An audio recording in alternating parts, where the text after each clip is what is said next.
Hello and welcome to Real Person Reviews. I'm Sam and I'm a real person. And today I want to talk to you about Call of Duty Vanguard. I have the Xbox Series X version particularly here, I guess, if that matters to you. I guess there's not a lot to necessarily preface this review other than I played it around now when the review's coming out. If that is an indication of online stuff and whatever. It's my first time playing it, and also there's going to be a written review linked in the description. And I did try to do this one once again by sections. So rather than an overarching thing of the whole thing, I will try to give you some clips of each portion of the game as in the review thing to look at and to listen to that way. So that's how we've structured this. But I think that's all I really needed for the preface. Not a big rambly one for this one, so let's just hop right into it. So the campaign for Vanguard. Once again, we're going back to World War II. But this time what we're doing is following this elite group of special forces or something. Basically, it's a group of people from like these different allied countries put together as a little group of characters to go out and do these special missions. Basically, at this point, they're on this mission to get Project Phoenix, but even they don't really know what that is. So they're just kind of being sent to do it. It's supposedly very important.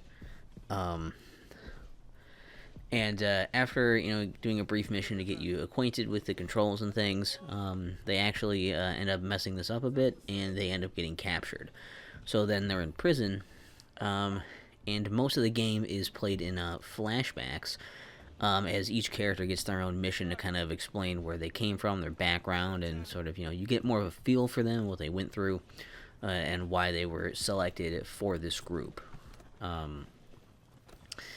In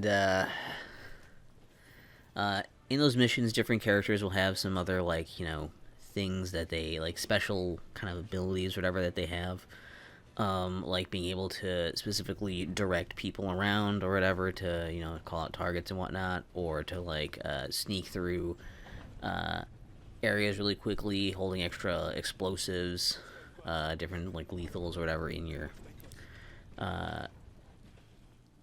is on you or whatever, that kind of thing. They just have little perks or whatever that's unique to those characters,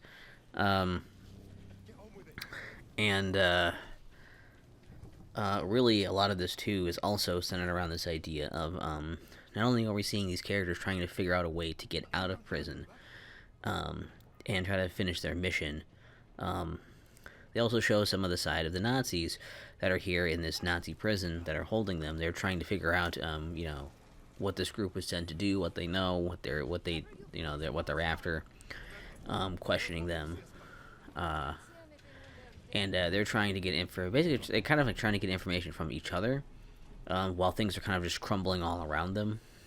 And so you'll see a lot of that in cutscenes and things there, and the actual historical parts are usually more mission things. A lot of it mostly is boots on the ground stuff. There are a few other sections as well, though, but largely it's that and different variations on that, like running around with doing sniper fights, which are those are cool, or there's a there's a plane section which is terrible. Luckily, that's very short. There's only one plane section, and it controls just. The control is abysmal. I don't know how you're supposed to shoot anything down in that, and it's not good. And it's only for that one section, at least, I guess. So there's that. But yeah, really, really bad. In fact, in particular, that section pissed me off too, because it was they make you do these 2 bombing runs over these carriers over the water. One bombing run I did, it seemed like it just kind of automatically when I was close enough I could do the bombing thing. But the second time I just kept crashing. I would get too close and just crash into it, and you have to for some reason that one I had to aim down sights or whatever to drop the bomb. I know it's kind of specific when you're not playing it, but when you get there you'll see, and it's annoying and it sucks, and it's hard and it's not fun. Um, so it's all the things you don't want as part of your game, which is why we usually, try to be. Uh, Usually people want boots on the ground stuff. But yeah, there's a lot of cutscenes and in-game cinematics and things happening as well. But there's not a whole lot. Like, I don't know if there are really any QuickTime events at least. So there's that. And stuff like that, or like dialogue choices or anything. There's a bit of stealth in here as well. There's some sections like that. So there's like different pieces of gameplay thrown in here as well, on top of some of these bigger fights. And there's I think the only like mechanical thing I thought that was notable here that I haven't noticed in other games, and I don't know if it's been there and I never used it. But when you're close to like you're behind cover, you can actually like blind fire over the cover, so it's kind of like basically like hip firing, but instead of like mounting like your gun to the cover and like trying to shoot that way, you just kind of poke it up there and start shooting generally in the direction you want to hit people. So I noticed that was the thing that I haven't seen a lot, other than there. And I think this campaign definitely has a bit of a thing where it tries to have its cake and eat it too. It wants to go back to World War II and kind of benefit from that, but it also doesn't really seem like it has like the right language or attitudes. Weirdly, some of these things are just, I hate to say it, but they're weirdly like woke. I don't think people would be acting this way. They let the Nazis be a little bit meaner, but other people are like, no, no, no. We're all totally cool. And it's like, I don't know if they would have been. So that's like weird. Just, this was the 40s. I don't think it was quite that way. I also don't think people were throwing around, the curse word is the same way. Maybe they were. That I can't say for sure. I don't know. But it's definitely weird for some of that. It tonally doesn't fit well. And also the idea of like, this World War II setting thing, but instead of doing these big battles and whatnot, engagements you would have had here, you have these, special forces going behind enemy line stuff because they want to kind of be like similar to like, a modern warfare type thing as well. And again, they just kind of clash. They don't work well together. I don't feel like World War II really meshes really well with, the Hollywood movie kind of like bombast and everything they're trying to like do here, the way it's presented and pushed forward. So that kind of falls a little bit flat. Just like it's not great. It's not bad, but also historical inaccuracies. I will say that that's a thing where, I mean, I'm not even a history buff, and I'm aware that like some of the stuff's like that. I mean, obviously is alternate like story stuff, of course, but even some of the stuff just feels like, why would this be true? Why would this be happening? And it just feels a little silly. So again, why do we even need the World War II setting for this? I don't know. They're just kind of reaching for that, I think. Although I will push back on the complaint that, oh, well, people are mad, that it's, people were mad that it's like, well, the whole thing sucks because it's all flashbacks. And it's like, well, yeah, it is, but that doesn't matter because the missions are fun. And it's more about what they're doing with the story stuff, which I thought was fine. If you think the only tension is if your main character is going to die and that's gone because the flashback means they're obviously not going to die because they're still alive in the future, then I don't know that you have a whole lot of real interest in the actual narrative of this or anything, or the performances. You just kind of want it to be like, hope I don't die, and then, which you will already know anytime you replay any game. You already know who does and does not die. So I don't know, that's kind of a silly point, but I just wanted to throw that in there too. Is I don't think that's really a valid one, but the historical inaccuracy thing, if you're looking for a historical shooter, does feel like that kind of fits. That's understandable. The only other weird thing I really noticed is that there's for gameplay, there's this strange thing where the speed changes and the field of view too.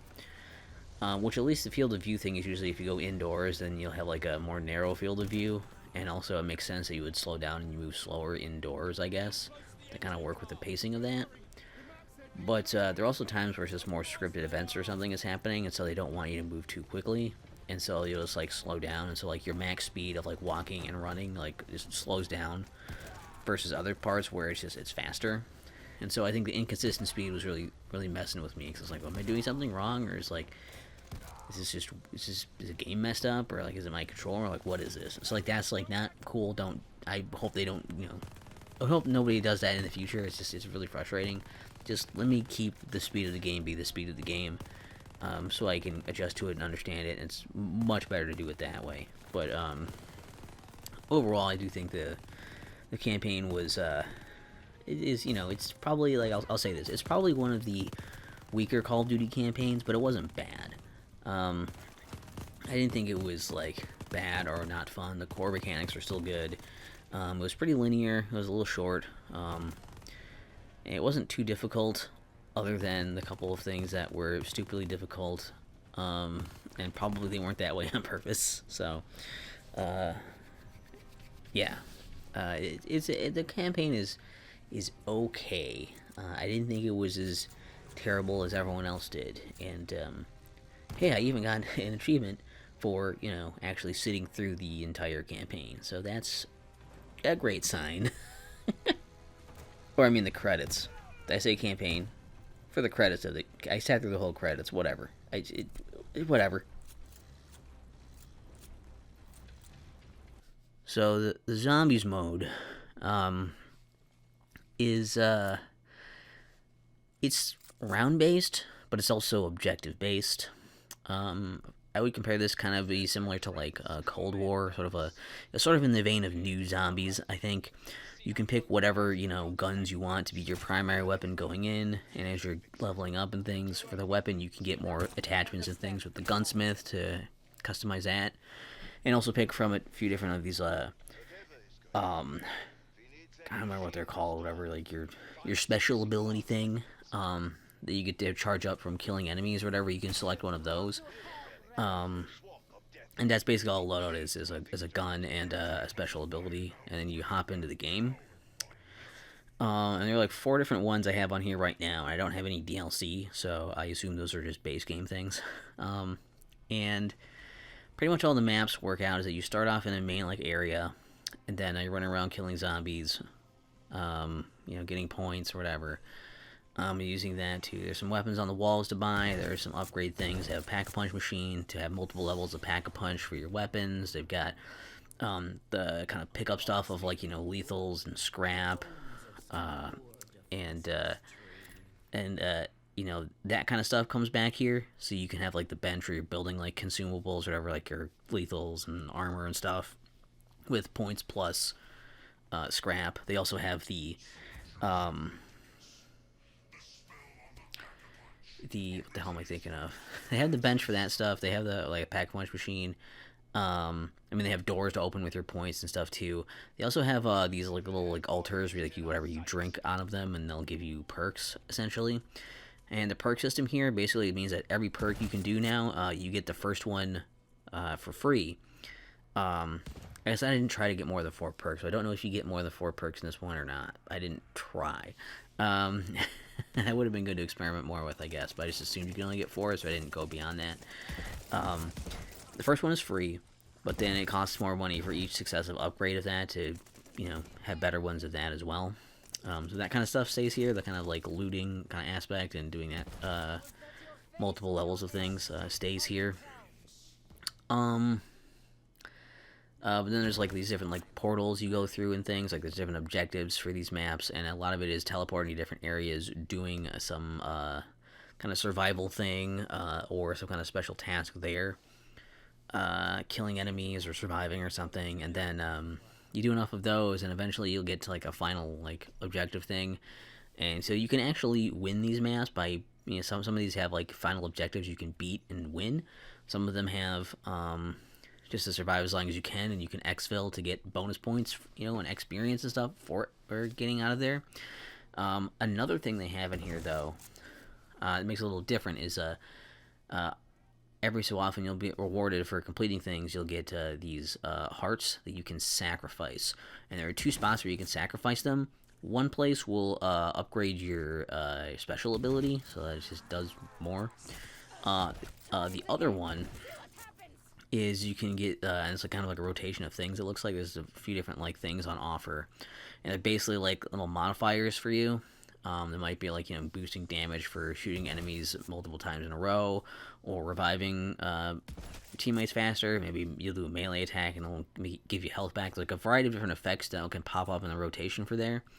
And there are 3 slots for these things. And so you get 3 of those, and those are just temporary, for that match. But you'll have options for those as well if you want to spend your hearts on those. But that is, I think, pretty much most of what there is. I mean, there's different zombie types and stuff you're fighting and whatnot, but that's kind of the main thrust of zombies here. And, I mean, I just kind of played at least a match on all of the maps, and I would say that it's decent. It's just kind of uneventful. It's kind of forgettable. The new zombies kind of feeling you're not boarding up windows. You're not really feeling necessarily like you're overwhelmed most of the time. It's just kind of like people go down. It kind of seems like once it gets hard enough, everyone just kind of goes down. They're not like overwhelmed so much as they're just like immediately like hit with too many like things at once. I think I kind of like the looting bits of this, but I guess I don't like that there's not much progression. I mean, to be fair, there is some like level of progression that's like I think the like is pulled levels and stuff from some other Call of Duty games, so I started at a weirdly high level like that. But I mean, as far as like progressing, like getting kills with weapons will upgrade the weapons for this particular game in Vanguard, but also like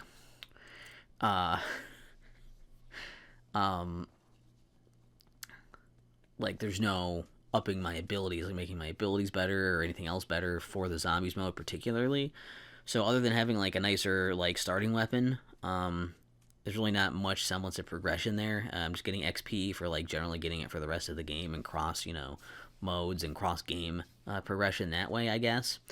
And it just wasn't as appealing as getting more upgrades for this mode to play it more. It didn't like have the same kind of feedback loop of like I'm playing the game so I can get stuff to make it like more exciting and more fun and easy and everything to keep playing the game. And so that was kind of a bummer. But like I say, it's not bad. It's just kind of whatever. There are better versions of these newer kind of style of zombies. There's also the older style of zombies that, I mean, granted this doesn't have necessarily the craziest lore going on, or if it does, you can ignore it too, I guess. But like, it just kind of feels like, I don't know, it feels kind of whatever. So I can understand how this is a kind of a pretty forgettable zombies mode. Like I say, it's not terrible, but as far as zombies goes in Call of Duty, it's probably like one of the most whatever ones. It's not notable for really any good or bad things necessarily, other than I kind of like the perk system, but that's about it. And mostly I just kind of found myself kind of running around like it's fun, but I'm like kind of like I don't care after a certain point. And it's like I don't feel like I'm working towards anything because I'm not looking to max out my levels or all my weapons and everything on all of these because I'm not like that dug into the online scene anymore. So if you are, maybe that's something to keep you there, but for me, it just really wasn't.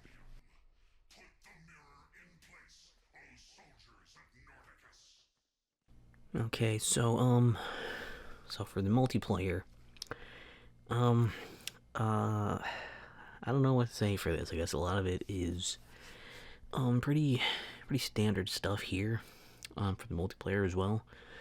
So it's pretty simple stuff of like your loadout is just, your guns, your equipment, your 3 pools of perks to pick from.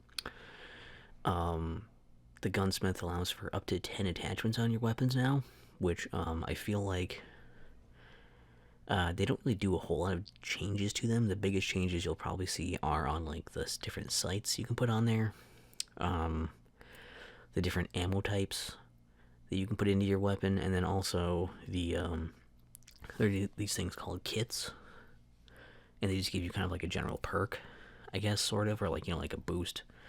That's just whenever you're using that gun, you'll have that boost or whatever. I think those probably make the biggest difference on the attachments, where the others are like, here's a few points in this stat, but a few away from this stat, and like I don't notice a ton of difference in there. But I'm not playing at like league levels or anything. I didn't play ranked play because didn't feel like there's any point when I'm not a competitive player or anything, so I didn't do that. But then I guess that's another option if you want it. And then there's like kill streaks in here, just kill streaks. Those are, but both kill streaks and the field upgrades are just across the board. They're not like per loadout, so that's just a thing you pick for the entire, whatever class you're picking. It's just, those will persist. Um, most of the modes are pretty typical. Um, you know, fare that you would find. I think there's only a few unique ones that I found. I found matches in most of the core modes, and I was looking for matches too, which I was kind of surprised by. And you have the filters for like when you're going through for like your quick play thing on all the core modes. Um, so you can select different ones you want to be trying to find those matches. You can also select combat pacing, which basically just means like how many players you want. So like if you want fewer players, you pick tactical. If you want more players, per match or whatever in the on the maps, you pick blitz. And you also pick all if you just want to get in the match as quickly as possible. There are also a few other playlists there as well. Um, so there's some specialized ones there. And I assume some of the stuff probably rotated with seasons and whatever. Um, but like, I will say like patrol mode, that was a mode where basically there's like a little like circle control area point that slowly is just like moving across the map that you have to try to stay inside of to get points in order to win. I did play that mode. That was unique. That was kind of interesting, but I could not play arms race. No one was populating that lobby, so I just couldn't play it. And there's something called Champion Hill that I couldn't play. Arms race was just not even selectable, in custom games with bots or anything. That was just not a mode you could select. And Champion Hill you could do in custom, but you couldn't do bots on it, so I couldn't really play that either. So it's not as dead as I was expecting, but there's definitely some stuff you still just can't play, and they're not in rotations or anything anymore. So that's you deal with that. But there is, like I say, there's progression between, like, not only between like this and the zombies mode, but also between a few other Call of Duty games. So I started playing this game at like level 40 something. So I had a lot of stuff kind of already unlocked, but also some things like most of the weapons weren't leveled up because obviously they're different weapons in this game than the other games. So it's a little different. And oh yeah, I guess the only other things to quick mention for that too then are like, so well, I also say like I do think that some general things here. I do think the maps are nice. They're a little more like vertical and they're not like super symmetrical, and so like they're still more interesting maps, even if they're a bit visually similar. But yeah, they're not like amazing. They're fine. They're passable. They're good maps, I guess. And then there's like there's some destructible parts of the environments, I guess. They don't add a whole lot to it because you just kind of like blow up pieces of cover or certain walls, and usually you can kind of tell that the stuff is destructible anyway. So like, it's a neat idea, but it doesn't add much to the gameplay because you're either going to just destroy that stuff right away, and then it's not really going to be there, or you're just not going to pay attention to it until it's already destroyed because of the side stuff you're already doing. So it doesn't add a whole lot to the gameplay to have it, I guess. And then I guess they had the neat little things at the end where it's like, oh yeah, you have the play of the game, kind of like either play the game or sometimes it's the final kill. And then they have like 3 different people that you can select to try and vote for the MVP. I don't really care about that, but you can do that. I guess it's a neat something, I guess. It makes you feel like, the winner circle means something there, I guess. But yeah, overall, I mean, multiplayer again, it's fine. It's I like that it's more simplified and it's fun. And it's easy to get into matches. But if you want something more unique or more players, then there are other Call of Duty games to play that are just there's more to it, I guess, than that. There's just better options for multiplayer. It's not bad, but it is not particularly notable within the franchise. I guess that's what I'm trying to say. Alright, so you've now probably heard all of those parts. I'm just recording these back to back after the fact, so that's all the stuff. Um, I think the only thing I really wanted to add into this, I guess, food for thought, is the idea that, like, I think for the ending of this game, for the campaign anyways, they kind of set it up in such a way where it does kind of feel like sequel bait. Like, they're like, oh yeah, well, we could potentially make another one of these. And I do like how the ending is set up in a way that can do that if they wanted to, but it's also set up in a way where if they don't, you can just assume maybe they did more missions, maybe not. I don't know, and it still is a good ending there. It's not as like begging for another one like Ghosts was, for example. But similar to Ghosts, I don't think we will be seeing a sequel to this either because people were not really happy with it. Overall, I think that Call of Duty Vanguard is just it's very whatever. It's not a bad game. All of it is fine, but it's just that in regards to everything that it does do, there's another Call of Duty that exists that does that better. There are better campaigns, there are better zombies offerings, there are better multiplayer offerings, or also just more populated multiplayer offerings. And also there's better World War II Call of Duties. There's ones that are more historically accurate, there's ones that have more interesting stories. Again, it's not to say that anything in here is particularly all that bad. I don't think it's as awful as people say that it is. But the ultimate irony, I think, of Vanguard is probably that it'll end up being remembered for being so forgettable. There's just nothing all that great about it.